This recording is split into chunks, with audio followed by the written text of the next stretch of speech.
Hey everyone, welcome back to Garnock Reviews. Join me today when I'm back down looking at Mark Ziegler's latest listings, and this time we're checking out a Back Cove 34. I personally have a soft spot for boats that can be used for a variety of purposes, and this one's perfect for it. This would be a great weekend cruiser. It can be a day boat for offshore fishing, or you can use it for extended cruising and even tackling the Great Loop. She's a very seaworthy boat, but she's also capable of giving you great comfort regardless of the weather. You can hide whether it's the rain or the heat. And as we step on board, and as I go to head up towards the bow area, notice how wide the deck space is, and also notice the amount of grab rails and handrails you've got throughout. Always feels like there's something to hold on to, and it gives you that extra confidence, especially if you're underway or under heavy weather. And as we make our way to the bow, you can see there's plenty of areas here that you can sit and relax at anchor. Also plenty of deck space if you wanted to do some fishing. And then on the bow we've got an electric windlass. This can be operated at the bow but can also be operated at the helm. We've got a delta anchor, there's 50 feet of chain and 150 feet of rope. In the anchor locker itself you'll also find we've got a deck wash system. There's also plenty of room in here if you wanted to store the bow lines and perhaps a fender or two. And then as we pan round and start to look towards the aft, you can see the massive windows that we've got in the front of the wheelhouse, and you'll see full advantage of that once we get inside. If you are looking at this one and considering the Great Loop, I love the fact it's got a low air draft. You don't have to worry about any of the bridge clearance restrictions that you may have. And then as we make our way to the aft cockpit, I love the fact that this has got an extended canopy, help give you that extra protection from the sun, and get in out the rain as well. And then in the aft cockpit we've got spacious seating. You probably get about 6 adults here in comfort. And the canopy divide you see here between the main wheelhouse and the aft deck, this can either be removed or you can also roll it up and attach it overhead. And with the canopy extended, I like the fact that there's plenty of headroom here. They've also got lights recessed into the coach roof. And this would be a great spot to relax in while at anchor in a quiet bay. I like the fact it's got a solid transom door leading out to the bathing platform. Always feels safe and secure, especially if you've got young kids on board. And the bathing platform does have pop-up cleats, which is ideal for securing a tent or two.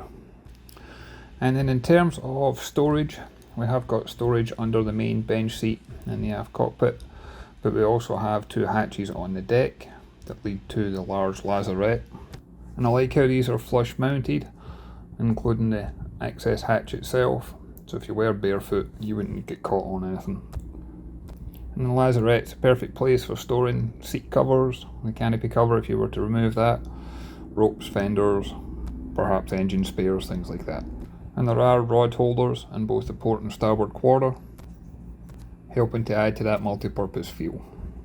And as we step inside the main accommodation, you can straight away see the benefit of those large windows.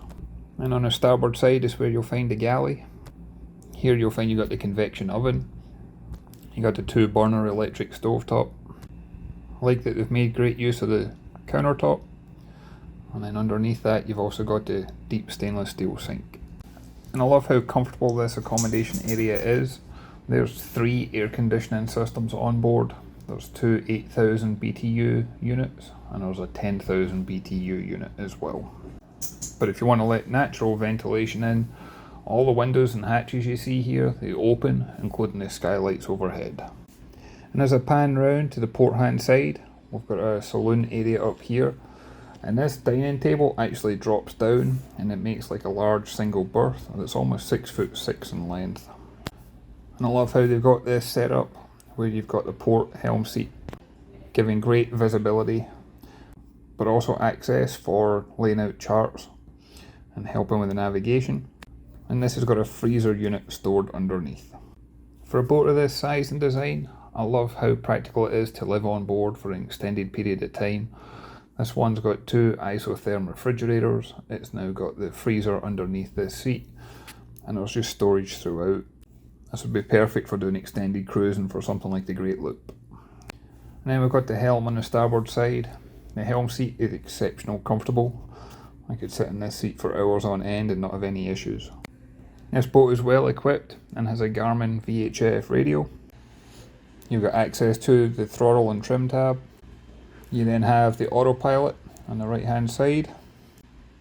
And you've also got the Garmin 7212. This is a 12-inch multifunction display. It's got radar, GPS and plotter. It's also got a fishing sonar built into it. For manoeuvrability, we've got both bow and stern thruster. And then as you can see here on the Mercury Marine vessel view, this has got 456 hours logged on the clock. And then behind the wheel you can see here you've got access to the control for the windlass. So you can raise and lower the anchor all from in here. Now to make our way down below to the forward accommodation, I love the quality feel that's on this one. It certainly feels like you're on a high-end yacht for a boat of this size. To port there's an L-shaped seating area, but this actually converts into a double berth. And there's a curtain that folds all the way through, so that way you've got extra privacy when you're using this. I loved how clear and detailed the switch panel was. It's also illuminated, so when you do come in here and under darkness, it's easy to see what to turn on and turn off. And there's a number of opening hatches down here, so again there's plenty of natural light and natural ventilation. And as with the rest of the yacht, there's storage spaces everywhere. And then on the bow itself, we've got a queen size island berth. There's storage underneath this bed, including the 4 drawers you see here at the foot of the bed. There's a hanging locker to starboard. And then on the port hand side, the locker space actually has drawers in there. And I like how firm all these doors and drawers close and lock into place. I've got a feeling that nothing's going to open whenever the boat's underway. And then on the starboard side, we've got the heads compartment. And this boat's actually equipped with a freshwater flushing head system. It's also got a holding tank with a macerator in there. I like how the toilet and the showers in separate compartments, and there is plenty of room in here to actually use the shower. There's also plenty of storage space for your toiletries and personal belongings. And then as we head back out to the main deck area of this yacht, this boat's got a party piece like no other that I've ever seen before. If you notice on the deck, you'll see there's a large outline, including hinges, that leads right round the floor. And that's because underneath this area is where the engine is located. And if we quickly walk out to the aft cockpit, there's a button at the entrance that controls the hatch. And if you press and hold this toggle switch, the entire deck area that we were just talking about lifts up hydraulically. And you've got full access to the engine room down below. And this gives you full access if you want to do any maintenance, or if you ever need to do any repairs or overhauls or anything like that. You got a Kohler 6 kilowatt generator. It's only got 285 hours on the clock. And the engine itself is a Cummins QSB. It's approximately 480 horsepower. It'll give a top speed in the high 20s, and it'll cruise all day around 20 knots. I was personally impressed with how clean and how dry the engine room was.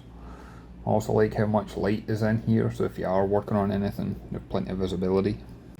And I should point out that this comes with 80 gallon freshwater tank capacity, 185 gallon fuel tank, and 40 gallon holding tank. And at the time of shooting this video, she was still for sale in Jacksonville, Florida. She's asking $449,950. I'd love to hear your thoughts and comments on this one. I'd also like to thank Mark Ziegler again for allowing us the opportunity to view this boat and share it with you. And as always, I look forward to catching you on the next one. Thanks everyone.